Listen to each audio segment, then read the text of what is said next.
हांसी में लाठीचार्ज के विरोध में किसानों ने खोला मोर्चा। हिसार दिल्ली हाईवे पर लगाया जाम। 2 घंटे में पूरे हरियाणा के हाईवे जाम करने की दी चेतावनी। हिमाचल के बाद हरियाणा में भी बढ़ाया गया लॉकडाउन। 24 मई सुबह 6 बजे तक जारी रहेंगी पाबंदियां। पानीपत में सीएम मनोहर लाल ने की घोषणा। जेपी नड्डा ने हिमाचल को भेजी कोरोना राहत सामग्री। सभी 12 जिलों के लिए 17 एम्बुलेंस की रवाना। कहा, लोगों को पीएम मोदी की लीडरशिप पर भरोसा। जींद में स्वास्थ्य सुविधाओं की खुली पोल। सरकारी अस्पताल में बेड हुए फुल तो खाट पर हो रहा मरीजों का इलाज। जगरांव में पुलिसकर्मियों के हत्यारों की हुई पहचान। पुलिस से 4 आरोपियों के पोस्टर किए जारी। कल दिन दहाड़े 2 पुलिसकर्मियों की हुई थी हत्या। और गोवा में ताउते तूफान से तबाही। कर्नाटक में 4 लोगों ने गंवाई जान। गुजरात, महाराष्ट्र, राजस्थान में अलर्ट।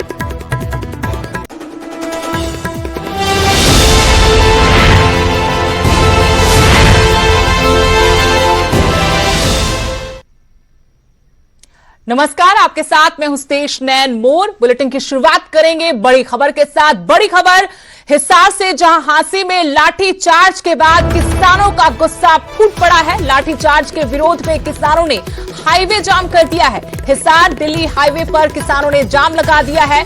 हिसार आईजी के घर के बाहर तक किसान पहुंच गए हैं। किसानों ने पानीपत एनएच भी जाम कर दिया है और पूरे हरियाणा के हाईवे जाम करने की चेतावनी भी दी है। हांसी में किसानों पर आज लाठीचार्ज हुआ था। उस वक्त लाठीचार्ज किया गया था जब वो मुख्यमंत्री का विरोध करने के लिए आगे बढ़ रहे थे। किसानों को खदेड़ने के लिए पुलिस बल पहले से तैनात था और जब किसानों ने बड़ी तादाद में नारेबाजी करते हुए आगे बढ़ने की कोशिश की तो पुलिस ने न सिर्फ लाठीचार्ज किया किसानों पर, बल्कि आंसू गैस के गोले भी छोड़े।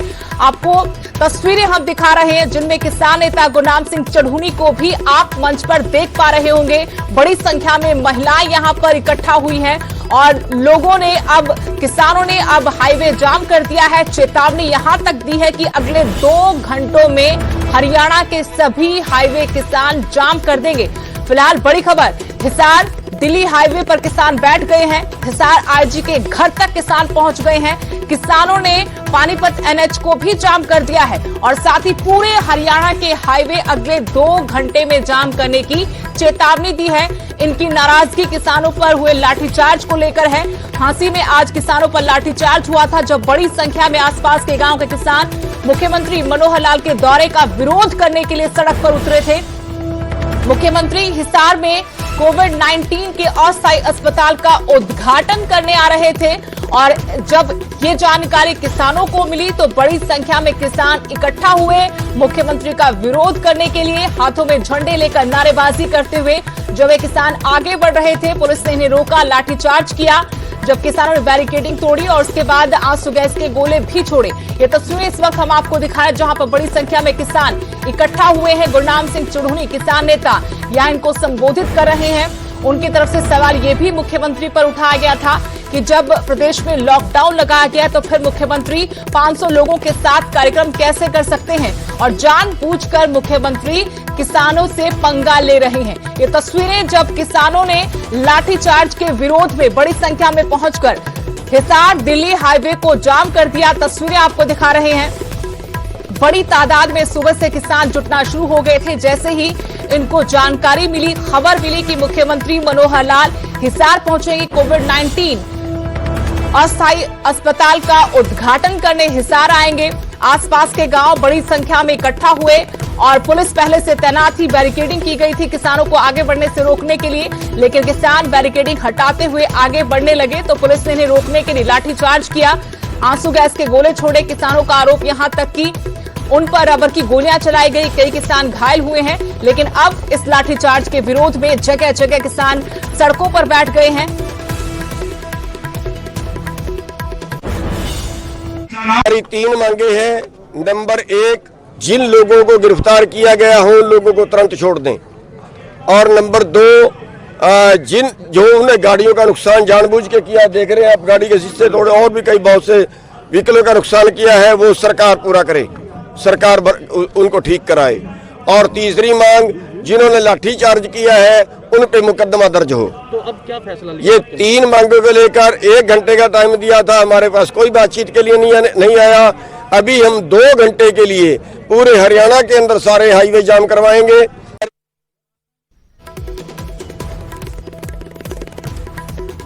इस वक्त मेरे सहयोगी संदीप सैनी जुड़े हैं और जानकारी उनसे लेंगे। संदीप, सुबह हमने देखा कैसे लाठीचार्ज हुआ, किसान आगे बढ़ने की कोशिश कर रहे थे मुख्यमंत्री का विरोध करने के लिए, लेकिन अब उसी लाठीचार्ज के विरोध में किसान सड़कों पर बैठ गए हैं। क्या जानकारी है, क्या अपडेट है? जी, अब कुछ देर पहले गुरनाम सिंह चड़ूली रामायण टोल पर पहुंचे थे और उन्होंने पहुंचकर पुलिस प्रशासन से बातचीत की थी और 1 घंटे का समय दिया था कि जो उनके किसान नेता है या किसान है, उन्हें अगर गिरफ्तार किया गया है उन्हें छोड़ दिया जाए।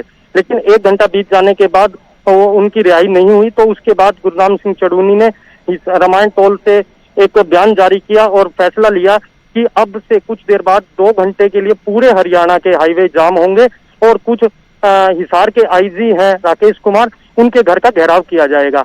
जो किसान नेता है चड़ूनी, वो और अन्य जो किसान नेता है हरियाणा स्तर के, वो हिसार पहुंच चुके हैं और अब हिसार आईजी के घर के बाहर वो प्रदर्शन कर रहे हैं और हिसार आईजी का घेराव किया हुआ है।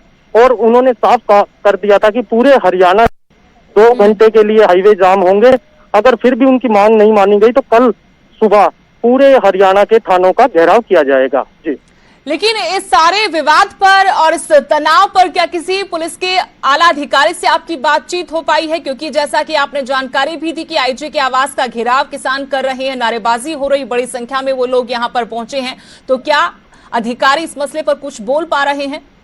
जी, अभी तक कोई भी अधिकारी, चाहे हिसार एसपी की बात कर लें या आईजी की बात कर लें या एसएचओ, किसी भी इस तरह के कोई भी नेता पुलिस कर्मचारी या अधिकारी कोई नहीं बोल रहा है इस मामले में। मीडिया से दूरी बनाए हुए हैं, चुप्पी साधे हुए। जी सुदेश। लेकिन संदीप, जैसा कि किसान नेता गुरनाम सिंह चड़ूनी आरोप लगा रहे थे कि सैकड़ों की तादाद में किसान नेताओं को, किसान जो आम किसान थे उनको गिरफ्तार किया है, इस बारे में क्या जानकारी, कितने किसानों को गिरफ्तार किया पुलिस ने? जी, हमें जो जानकारी मिली है करीबन 150 किसानों को गिरफ्तार किया गया है। आज जिस तरह सीएम मनोहर लाल खट्टर पहुंचे थे हिसार में, उनका विरोध करने के लिए किसान जा रहे थे, तो उसके जब वो हिसार पहुंचे तो लाठीचार्ज किया गया किसानों के ऊपर और उसमें करीबन 150 किसानों को गिरफ्तार किया गया है। इसमें कुछ किसान घायल भी हुए हैं और कुछ पुलिस कर्मचारी भी इस पूरी घटना में घायल हुए हैं। जी सुदेश। धन्यवाद संदीप जानकारी के लिए, अपडेट के लिए। तो आपको बड़ी खबर बता दें कि बड़ी तादाद में किसान आईजी के आवास के बाहर है हिसार में और इस वक्त नारेबाजी कर रहे। गुरनाम सिंह चड़ूनी किसान नेता को आपने सुना, उनकी तरफ से अल्टीमेटम दिया गया पहले 1 घंटे का कि सभी किसानों को रिहा किया जाए और जो नुकसान हुआ है किसानों की गाड़ियों का उसकी भरपाई की जाए, मुकदमे वापस हो।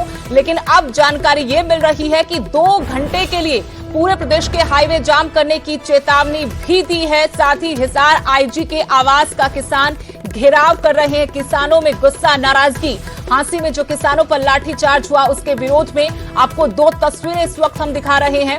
सबसे पहले तस्वीर कुछ देर पहले की है जब गुरनाम सिंह चड़ूनी किसान नेता किसानों के बीच पहुंचे, हाईवे जाम किया, दिल्ली हिसार हाईवे जाम कर बैठ गए और यहां पर बड़ी तादाद में महिला किसान भी मौजूद थी। दूसरी तस्वीर जब आज सुबह के वक्त में यहां किसान इकट्ठा हुए थे, मुख्यमंत्री का घेराव करने की कोशिश करने के लिए आगे बढ़े तो बैरिकेडिंग की गई। बैरिकेडिंग को हटाते हुए आगे बढ़ने की कोशिश करने पर पुलिस ने उन पर लाठीचार्ज किया, आंसू गैस के गोले छोड़े।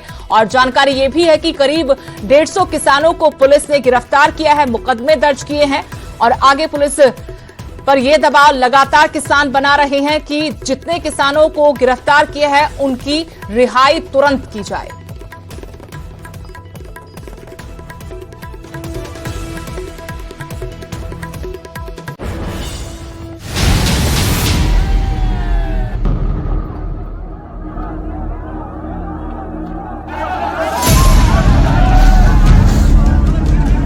एक तरफ कोरोना के खिलाफ लड़ाई, दूसरी तरफ खेती कानूनों की लड़ाई। कोरोना के खिलाफ लड़ाई जीतने के मकसद से रविवार को मुख्यमंत्री मनोहर लाल हिसार पहुंचने वाले थे। यहाँ एक कोविड-19 अस्पताल का उद्घाटन तय था, लेकिन जैसे ही खेती कानूनों को लेकर मोर्चा संभाले किसानों को मनोहर लाल के हिसार पहुंचने की खबर लगी तो उन्होंने सड़क पर हंगामा कर दिया।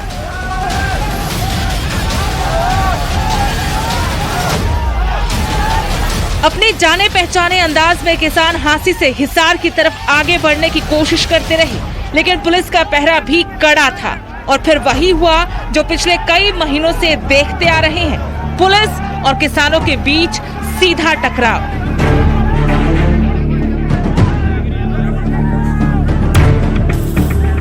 पुलिस रोकने की कोशिश करती रही और किसान लगातार आगे बढ़ते रहे। आखिर में ट्रैक्टर की मदद से बैरिकेडिंग तोड़कर किसान हिसार की तरफ बढ़ गए। एक तरफ किसान हिसार की तरफ बढ़ रहे थे तो दूसरी तरफ मनोहर लाल भी जैसे तैसे हिसार पहुंच ही गए।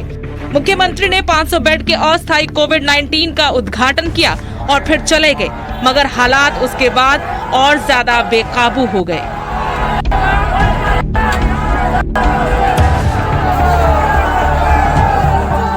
किसान हिसार में जुटने लगे और देखते ही देखते तनाव भी बढ़ने लगा।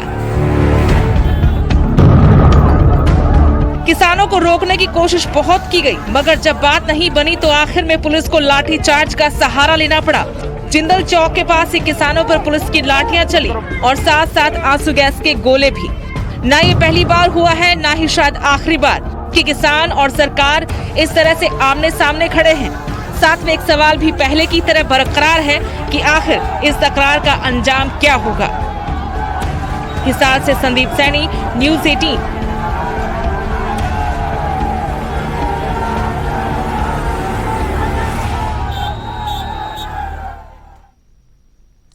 इधर कोरोना के खिलाफ लड़ाई में हरियाणा सरकार की कोशिशें जारी हैं। पानीपत और हिसार में सीएम मनोहर लाल ने अस्थायी कोविड अस्पताल का उद्घाटन किया। पानीपत रिफाइनरी के पास गुरु तेग बहादुर कोविड अस्पताल का भी उद्घाटन किया गया। सीएम के साथ साथ केंद्रीय पेट्रोलियम मंत्री धर्मेंद्र प्रधान, स्वास्थ्य मंत्री हरियाणा के अनिल विज मौजूद रहे। कोरोना महामारी को देखते हुए हरियाणा सरकार ने पानीपत में 500 बेड का कोविड अस्पताल शुरू करने का फैसला लिया था। फिलहाल 300 ऑक्सीजन बेड के साथ अस्पताल का पहला ब्लॉक आज से शुरू हो गया है। आज से यहां कोरोना मरीजों का इलाज हो रहा है। वहीं पानीपत में भी सीएम ने 500 बेड के अस्थायी कोविड अस्पताल का उद्घाटन किया। चौधरी देवीलाल संजीवनी अस्पताल में कोरोना मरीजों का इलाज होगा। अरे आगे मत आओ ज्यादा, नाना जी खड़े रहो यार, ज्यादा आगे मत आओ हमारा यहाँ। अभी अभी मुख्यमंत्री जी कह रहे थे हिसार जिंदल स्टील प्लांट के पास, हिसार जिंदल स्टील प्लांट के पास अभी अभी उन्होंने यहां आने की पहले 500 बेड की ऐसे ही एक बढ़िया हॉस्पिटल, टेम्पररी हॉस्पिटल, जो शायद आने वाले 3-4 महीने तक लोगों की स्वास्थ्य की पूरा लाभ नहीं होने तक इसको लगाने के लिए काम किया जाएगा। एक तरफ सरकार कोविड अस्पतालों का उद्घाटन कर रही है तो दूसरी तरफ जींद में स्वास्थ्य सुविधाओं की पोल खुल रही है। जब सरकारी अस्पताल में बेड फुल हो गए तो मरीज अपने घर से इलाज के लिए खाट लेकर आए। तस्वीरें जींद के सरकारी अस्पताल की हैं, जहां आप देख सकते हैं कैसे इमरजेंसी वार्ड के बाहर मरीज अपने घर से लाई खाट पर अपना इलाज करवा रहे हैं। मरीजों के मुताबिक सरकारी अस्पताल में सभी बेड पहले से फुल हैं। हालांकि डॉक्टर्स ने मरीजों को बाहर ही ऑक्सीजन लगाकर उनका इलाज शुरू किया। डॉक्टर्स अपना फर्ज पूरा कर रहे हैं, लेकिन बेड की कमी से कोरोना मरीजों को खासी परेशानियां उठानी पड़ रही हैं। बेड खाली है ही नहीं, घर से बेड लाने पड़ रहे हैं। तो अपने घरों से लेके आ रहे हैं सारे? क्या क्या लेके आ रहे घर से? घरों से क्या क्या लेके आ रहे हो? बेड बिस्तर सब घर से लेके आना, खाट फुट। हाँ, खाट। कितने मरीज हैं यार? देख लो सामने। देखिए हमारे पास सभी चीज़ों की, किसी चीज़ की कोई कमी नहीं है। बेड्स हैं टोटल 4 DCH हैं और 15 हमारे पास DCH ही हैं, जिसमें के मॉडरेट मरीज दाखिल होते हैं। और हमारे पास 750 के करीब ऐसे बेड हैं जिन पर ऑक्सीजन की फैसिलिटी अवेलेबल है। कुछ बीच में समय ऐसा आया था जहाँ पे ऑक्सीजन हमारे पास सरप्लस नहीं थी, काम चलाने के लिए थी। अब हमारे पास ऑक्सीजन की मात्रा भी काफ़ी हो गई है, तो सिविल हॉस्पिटल जींद में जैसे सारे बेड भरे हुए हैं, तो अब जितनी भी हमारी CHC हैं जैसे सिविल हॉस्पिटल नरवाना है, उचाना, अलेवा, जुलाना, सफीदो, यहाँ पे भी मरीज दाखिल किए जा रहे हैं और वहाँ पे बेड उपलब्ध हैं। खबर हिमाचल प्रदेश से। करीब 3 सप्ताह बाद हिमाचल में मेगा वैक्सीनेशन अभियान शुरू होने जा रहा है। 17 मई से यानी सोमवार से प्रदेश में 18 से 44 साल की उम्र वालों को वैक्सीन लगाई जाएगी। मेगा वैक्सीनेशन अभियान के लिए सभी तैयारियां मुकम्मल कर ली गई हैं। शिमला में पहले आओ पहले पाओ के आधार पर युवाओं को वैक्सीन लगाई जाएगी। वैक्सीनेशन अभियान के तहत प्री रजिस्ट्रेशन कर चुके युवाओं को वैक्सीन लगाई जाएगी।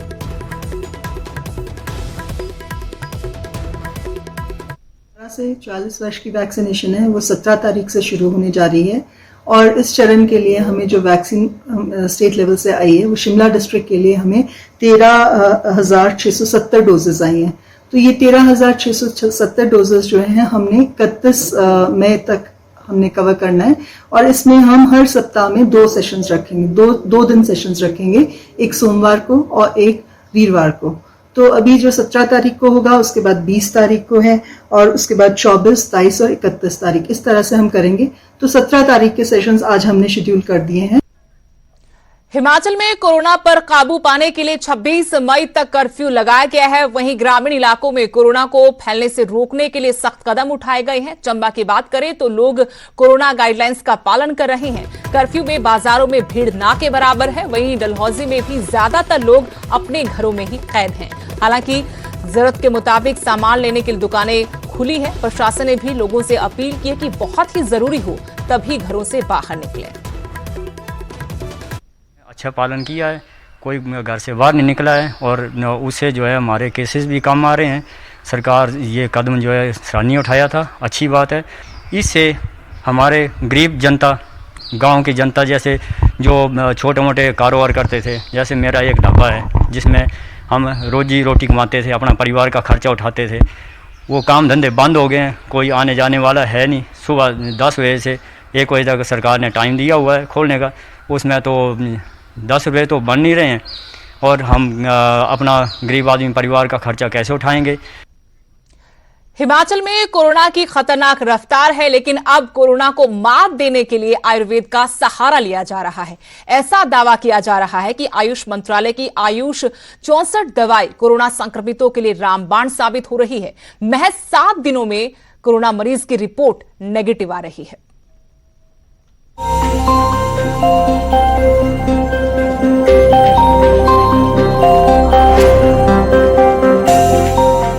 आयुर्वेद में कई असाध्य रोगों का इलाज छिपा है और आयुर्वेदिक दवाई अब कोरोना संक्रमितों के लिए भी रामबाण साबित हो रही है।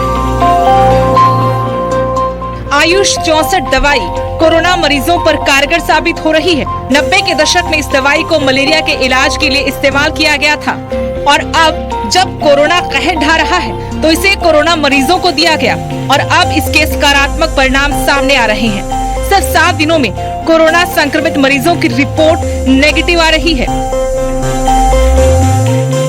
इसके जो रिजल्ट्स हैं वो माइल्ड, एसिम्प्टोमेटिक और मॉडरेट में काफी अच्छे रिजल्ट्स हैं और विद इन 7 डेज जो RT-PCR पॉजिटिव थे वो नेगेटिव हो रहे थे। और ये आयुर्वेदिक की अच्छी पहल है कि इन्होंने कोविड-64 दवाई एक लॉन्च की है। मैं ये दवाई लेने आया हूँ। मैं बाकी लोगों से भी अपील करता हूँ कि इस दवाई को लेके जो भी पॉजिटिव पेशेंट आए हैं उनको दी जाए।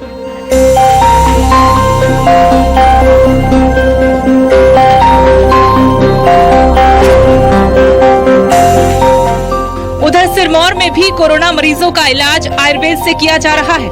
नाहन में इन दिनों कोरोना मरीजों को घर घर जाकर आयुर्वेदिक दवाइयां दी जा रही हैं। तो इसमें आयुर्वेद विभाग को आयुर्वेदिक औषधियां वितरण करने का दायित्व सौंपा गया है। उसके तहत ये मुहिम चलाई जा रही है और घर घर जाके औषधियां वितरण की जा रही है और औषधियां कैसे लेनी है समझाया जा रहा है।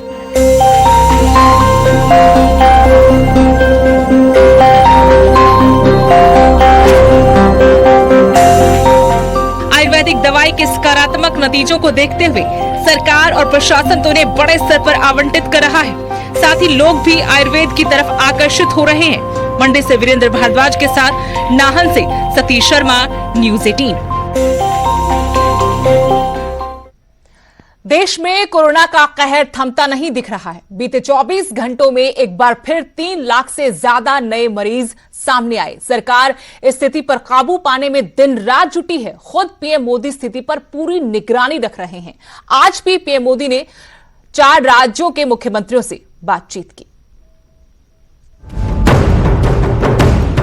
देश में कोरोना महामारी से उपजे हालात की समीक्षा में जुटे पीएम मोदी ने 4 राज्यों के मुख्यमंत्रियों से बातचीत की। इस बातचीत में पीएम ने यूपी, राजस्थान, छत्तीसगढ़ और पुडुचेरी के मुख्यमंत्रियों से कोरोना पर चर्चा की और उनके राज्यों के हालात की जानकारी ली। इससे पहले पीएम मोदी ने शनिवार को भी स्वास्थ्य मंत्रालय, गृह मंत्रालय और नीति आयोग के अधिकारियों के साथ बैठक की थी, जिसमें उन्होंने ग्रामीण इलाकों में बढ़ते कोरोना मामलों पर चिंता जताई थी। ग्रामीण इलाकों में कोरोना पर काबू पाने के लिए पीएम ने अधिकारियों को जरूरी निर्देश भी दिए थे। दरअसल देश में कोरोना की दूसरी लहर में ग्रामीण इलाका बुरी तरह से प्रभावित हुआ है, जिसकी वजह से कई दिनों से देश में रोजाना 3 लाख से ज्यादा कोरोना के नए मरीज सामने आ रहे हैं। बीते 24 घंटे में भी 3,10,000 से ज्यादा नए मामले सामने आए। यह आंकड़ा बीते 25 दिनों में सबसे कम है, लेकिन मौत का आंकड़ा अभी भी चिंता का बड़ा कारण बना हुआ है। देश में शनिवार को कोरोना की वजह से 4,075 लोगों की जान गई। इस महीने में ये छठी बार है जब एक दिन में 4,000 से ज्यादा मरीजों की मौत हुई है। ये चिंताजनक है। हालांकि राहत की बात यह है कि कोरोना से ठीक होने वाले लोगों का आंकड़ा लगातार बढ़ रहा है। बीते दिन देश में 3,62,000 से ज्यादा लोगों ने कोरोना को मात दी। माना जा रहा है कि संक्रमण की दर में आ रही ये कमी लॉकडाउन और लॉकडाउन जैसी पाबंदियों की वजह से हो रही है। कई राज्य सरकारें भी लॉकडाउन को कारगर बता रही हैं। राज्य सरकारें बीच बीच में लॉकडाउन की अवधि बढ़ा भी रही है। दिल्ली और यूपी में 17 मई तक ही लॉकडाउन लगा था, लेकिन अब दिल्ली में 1 हफ्ते का लॉकडाउन बढ़ा दिया गया, जबकि यूपी में लॉकडाउन 24 मई की सुबह 7 बजे तक बढ़ा दिया गया है। स्थिति विकट है, लेकिन स्वास्थ्य सेवाओं में लगातार हो रहे सुधार से राहत मिलने लगी है। सरकार की कोशिश टीकाकरण से इस महामारी पर काबू पाने की है। इसके लिए सरकार ने कई कंपनियों के टीके को देश में मंजूरी भी दे दी है। उम्मीद है तमाम उपायों से जल्द इस महामारी पर काबू पाने में मदद मिलेगी। Bureau report, news 18 network. यहां रुकेंगे छोटे से ब्रेक के लिए।